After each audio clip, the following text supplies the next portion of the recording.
Welcome to Confessions of the Parent Coach. I'm parent coach, mother of four, and your host, Ann Kaplan. This is the podcast where you will learn that even for parenting experts like me, there is no such thing as a perfect parent, and that fabulous behavior and amazing relationships are right on the other side of that realization. If you're working your butt off to do right by your kid, honor yourself, and go beyond the BS around you, you are my person, and this podcast is for you. Full disclosure, I'm a sometimes potty talker, and we deal with the challenge of raising kids here.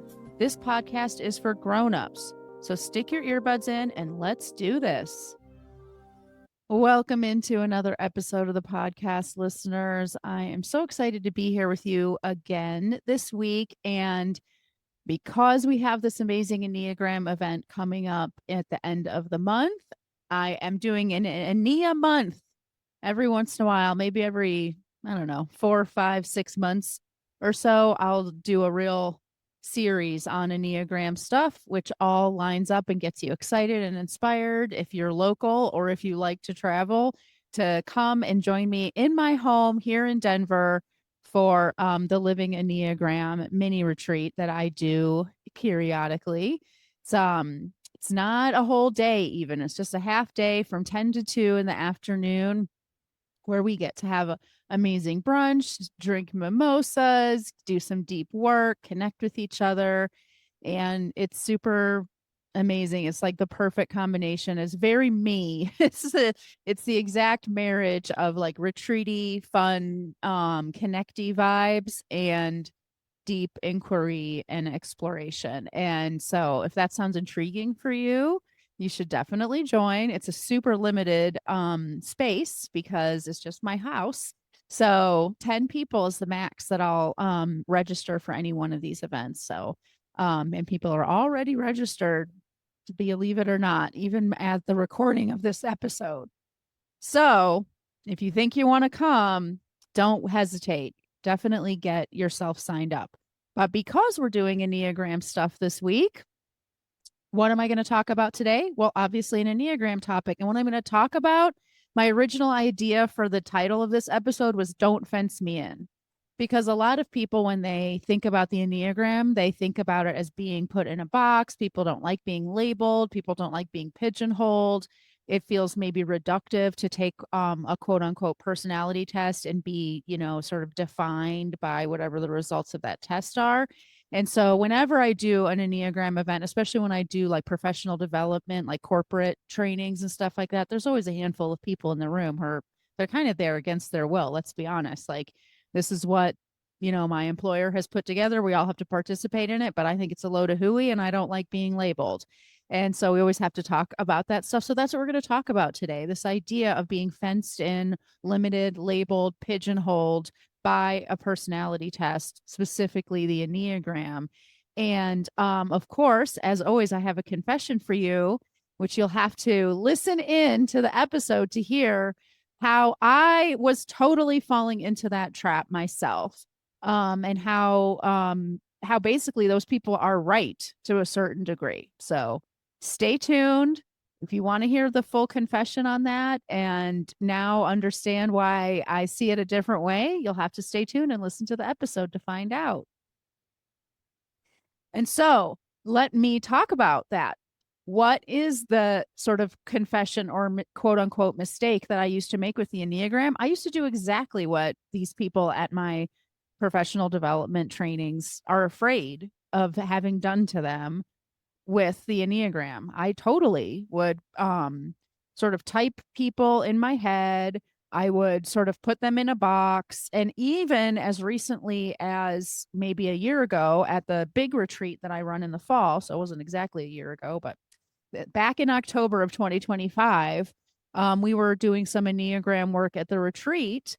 And one of the guests at the retreat took me aside and called me out because she was, she is an Ennea type 2 and my husband is an Ennea type 2. And she was noticing that I was making these general comments about twos really that were just based on my husband. And it really bugged her for a good reason. And, obviously there's a lot of nuances going on in there, and I'm not going to get into all the weeds, but it's just a great example of how it can be really tempting to use the Enneagram to almost just oversimplify the world around us. And it makes sense that we would do that, right? Because the world is really complex. It is extremely nuanced. It isn't well defined or easily defined. And our brains, all of our ego is made up of strategies that we created when we were little kiddos. And what do kids do with a really complex, overwhelming world? They oversimplify it. They try to make things simple and black and white so that it's digestible and understandable. And if we are, overly identified with our egos and being run by those childish strategies, we as adults will continue to oversimplify things and use magical, expansive, divine tools or wisdom that we are exposed to. Our egos will grab onto it and contort it and twist it into a really childish simplification technique. And that's exactly what people do with the Enneagram if they're not careful. So, yeah, if you're afraid of being pigeonholed by the Enneagram, that's a real thing. It could easily happen. You could do it to yourself, which I definitely did to myself for a long time with the Enneagram, and other people can do it to you. So, let's talk about why that's not actually what the Enneagram is about. It's really a misunderstanding. Using the Enneagram to pigeonhole people or oversimplify their personalities or put labels on people is exactly an example of what I was just describing. Us being exposed to some magical divine tool to understand the universe and expand our consciousness, and letting our egos get attached to it and twist it and contort it into this childish labeling tool instead of what it really is. And it's such great, whatever cosmic timing. I decided to do another one of these Enneagram mini retreats, the Living Enneagram, that I'm doing at the end of April. I had already put that on the calendar, and I already decided that I was going to do that. And I love to do that in the springtime. It's a time when people are finally ready to like connect with other humans again and just really feel expansive and growth minded. And, it's just a beautiful time of year. So I like to do this event in the spring, and I already had it on my calendar to do it. And because I'm so plugged into the Enneagram and trainings and expanding my learnings and all of that stuff, an email came into my inbox a couple of weeks ago about this new training that Russ Hudson, one of the authors of the book, The Wisdom of the Enneagram, was offering. And it was about sort of our paths to freedom and exploring freedom and using the Enneagram as this tool to expand our consciousness and move beyond the personality.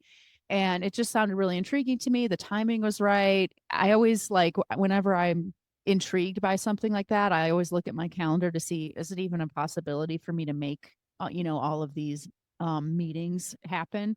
And it's very, very rare when I look at my calendar and can look forward for like several months and see like every single meeting time and small group gathering time and all of those things for one of these trainings is open on my calendar. But that was the case with this one. So I took it as like a sign, like, okay, I'm going to do it. And I signed up for it like a week before it started. And so now it's just this big coincidence that here I am in the midst of this Enneagram course that I would say is like maybe like this higher level. Like we're not actually talking about the Enneagram. We're just using the Enneagram to talk about life and the universe and freedom and stuff like that. So it's already assumed that you have like a pretty detailed and thorough understanding of the Enneagram before you even sign up for this course. So it's just a coincidence that I'm at this like high level, high vibe, consciousness expanding course while I'm recording these podcast episodes to entice you to come to this Enneagram, event that's at the end of the month. It's all happening right now. I talk about being in an Ennea month. This goes way beyond just the content of my podcast episodes for this month. Like I am just steeped in the Enneagram in all arenas right now. And our first gathering was such a powerful experience for me. It wasn't like any course that I've taken before, we don't have like a really strict like curriculum agenda. Literally the first gathering was a free flowing conversation about the concepts of freedom, personality, the Enneagram, the universe. Buddhism snuck its way into there. Like it was incredible just to really listen to people who are really embodying and doing this work. Describe their process and share their insights and things like that. And one of the things that Russ Hudson said like really early on in the meeting was, and I wrote it down because I thought it was so powerful and it was what inspired me to do this specific topic for this episode, which is that the Enneagram was never intended to tell us who we are, but to show us how trapped we are or hypnotized we are by our personalities.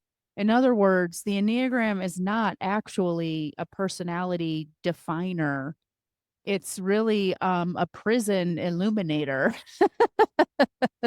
So, what he actually said was the Enneagram was never intended to tell us who we are, but what has shaped our attention in the way to higher freedom.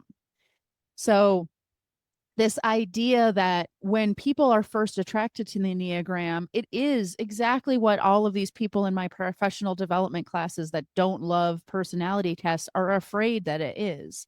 It it does appeal to a lot of people at that level of define me, tell me who I am. I want to understand myself better, and there's absolutely nothing wrong with that curiosity. Now, obviously, when it becomes something that we use to, like we've said, pigeonhole or label, it's not great. But that really is not the ultimate, intention of this tool. That's like a trailhead. And a lot of people spend their entire time with the Enneagram just kind of wandering around that trailhead. But they don't actually follow the trail. But if you follow that trailhead and you actually keep going, you realize very quickly the Enneagram is really just explaining and showing you how trapped you are by your personality. And then it kind of shows you how to move beyond your personality. So what does that mean to like move beyond your personality? What are we talking about when we talk about that stuff?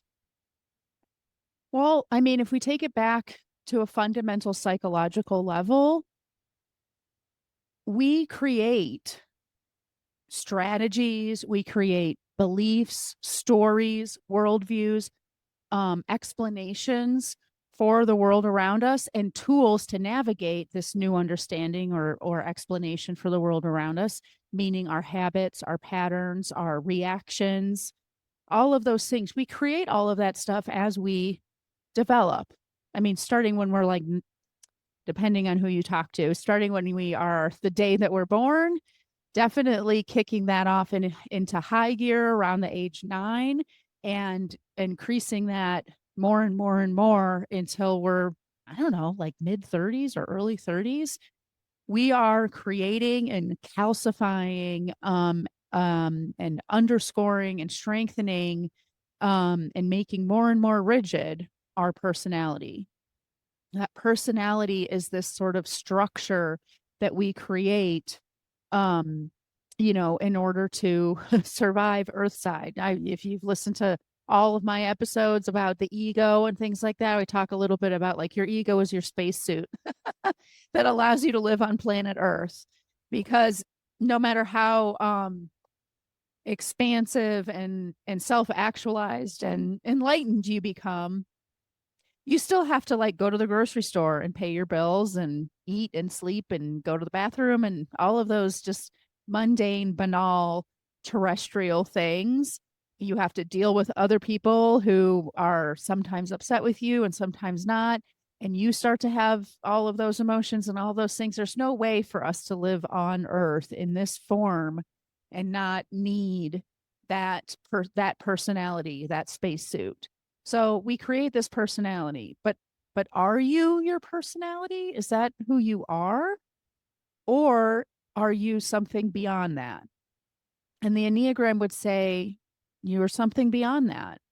In addition to your personality, you also have an essential nature. And lots of different practices call that different things. For example, in internal family systems, they would call that your adult self with a capital S.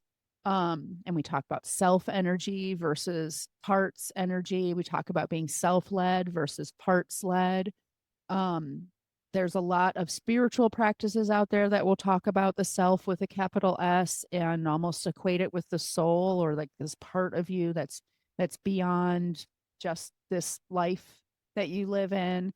Um, Even people who are really extremely scientific and not very drawn to spiritual views, we often just sometimes have this sense that there's like, I don't know, an essential meanness that's not, it's not me, it's not my personality. Like my personality would be, maybe me having opinions about things or being reactive about things, or maybe I'm a really a dramatic person or an understated person or a volatile person, or those are all personality traits. Would you actually say that I am volatility? I am anger. I am passivism? No, of course not. Those are traits about me that I have chosen to enhance or rely upon or utilize. That's my personality. But is it who I am? No. Or at least the Enneagram would say no. And so with the Enneagram, the term that they use is essential nature instead of soul or self or whatever, or higher self or true self, or all the words that get floated around in this world. So if you have this essential nature, that's something deeper, more profound, more expansive, and beyond your personality, like you had it the day you were born before you ever created your personality. And as you change and grow, your essential nature is unchanging. It stays the same. And the way that you just show up in the world changes, the way that you navigate situations changes, the way you express your essential nature changes. Well, how can we move beyond the personality and tap into that essential nature and allow the sort of strictures of our personality to soften and even fall away? That's what the Enneagram is really about.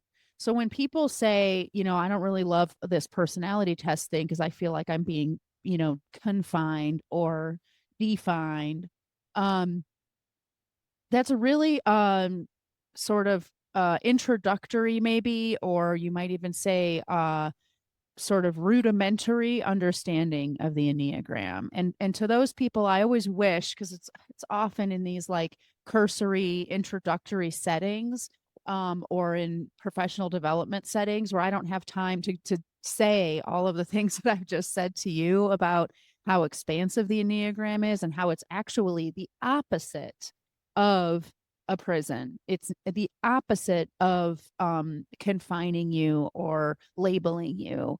I always wish that I could kind of go on this like 30-minute tangent about explaining like where did the Enneagram really come from and why is it different than other personality tests, and therefore how is it completely not pigeonholing you or fencing you in at all. The whole point of the Enneagram is so that you can start to understand, well, first of all, that you are in a prison. And then for you to understand and define what that prison is. For a one, for example, I'm an Enneatype type one. I'm the prison of perfection, the prison of perfectionism, and the prison of self criticism and judgment and holding yourself to completely impossible standards. We can completely understand how, for someone who's imprisoned by that way of seeing the world, the path forward for them is to soften that perfectionism, is to allow for imperfection, to address that inner critic behavior so that when things fall short of perfection, it's not a shame spiral and all of those things.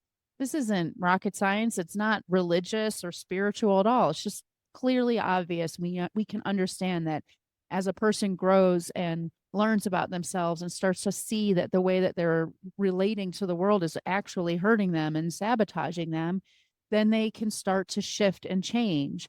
and the one can move beyond that prison, and every single type has that prison. So the Enneagram does start out with us starting to understand, A, that you're in a prison, and B, this is the nature of your prison.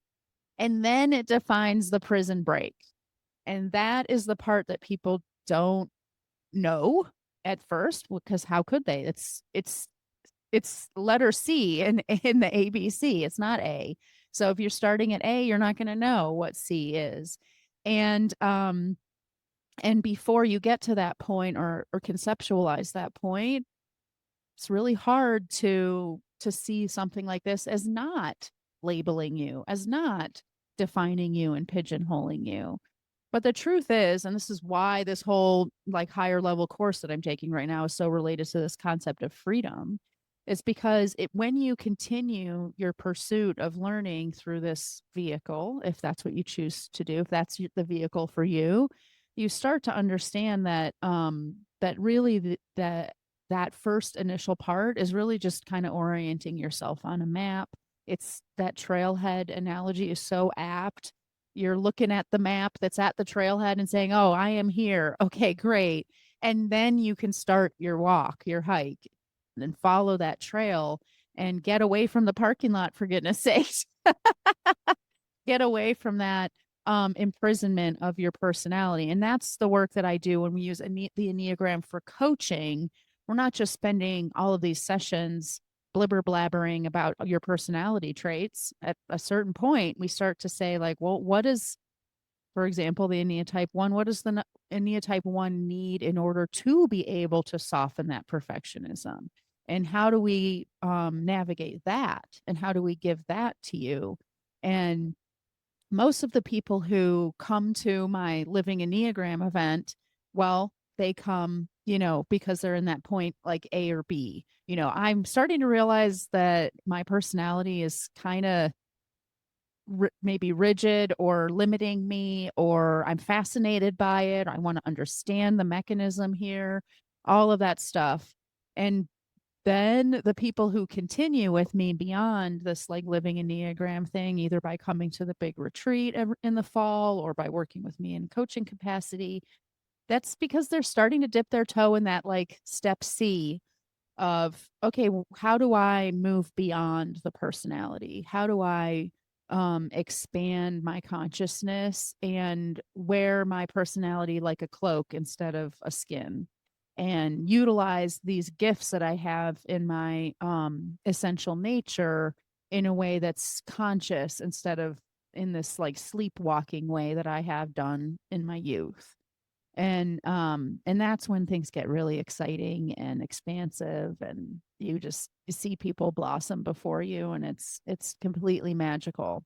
So if you have been kind of intrigued by some of the stuff that you hear me talk about, or maybe you listen to the rest of the podcast when I'm not talking about the Enneagram and the stuff that I'm saying is really vibing with you, and then you hear me talk about the Enneagram and you're like, wait a second, is this girl like just some sort of like personality test person or something? I wonder if understanding the larger, the bigger picture, that long term trajectory that the Enneagram offers helps to illuminate, well, why would someone who's interested in raising consciousness and expanding awareness and moving closer and closer and closer to self-actualization be so loyal to something that is so mired in the personality? Well, the reason why is because the Enneagram isn't mired in the personality. Unlike other personality tests like Myers-Briggs, DISC, Strength Finders, whatever it is, these tests are about describing your personality. It's in that A and B, and not even in the A part, because we're not even understanding that it's a prison with those tests.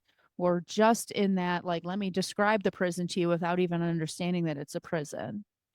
Um, the Enneagram is not about describing, it's about explaining and then illuminating an alternative sort of. This is why it's often called a map. And so that's why, it does feel aligned for me. And that's why I encourage people who are curious to learn more about themselves and grow beyond their limitations, to consider learning what their Enneagram type is, and consider that the Enneagram actually might be a vehicle to make that happen, not a tool that keeps you pigeonholed in a box.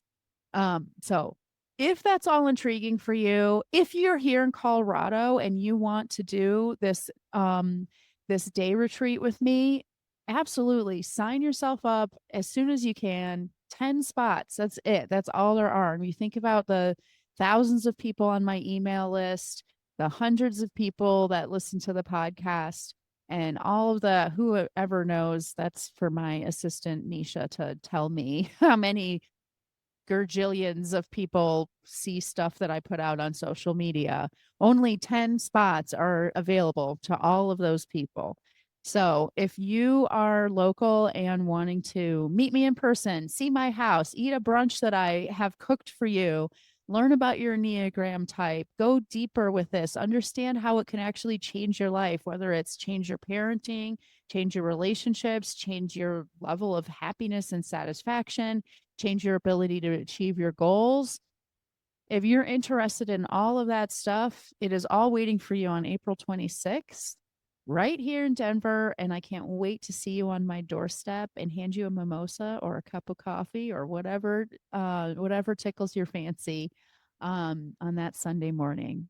Have a great day, everybody, and I will talk to you again next week. Bye. The episode is over, but there's more waiting for you. You can grab my free workbook, Getting Kids to Listen the First Time, that walks you through the fundamental principles I teach all of my clients and applies them to this very universal parenting challenge. So if you're sick of repeating yourself all day long or just want to learn more about my style, you'll definitely want to go to bit.ly/kidswholisten. And if you're ready to work with me, let's meet. Set up a free call at bit.ly/Kaplan call, and let's create an action plan that gets you exactly where you want to go. And of course, links to all this goodness are in the show notes. Thanks for joining, and I'll see you next time.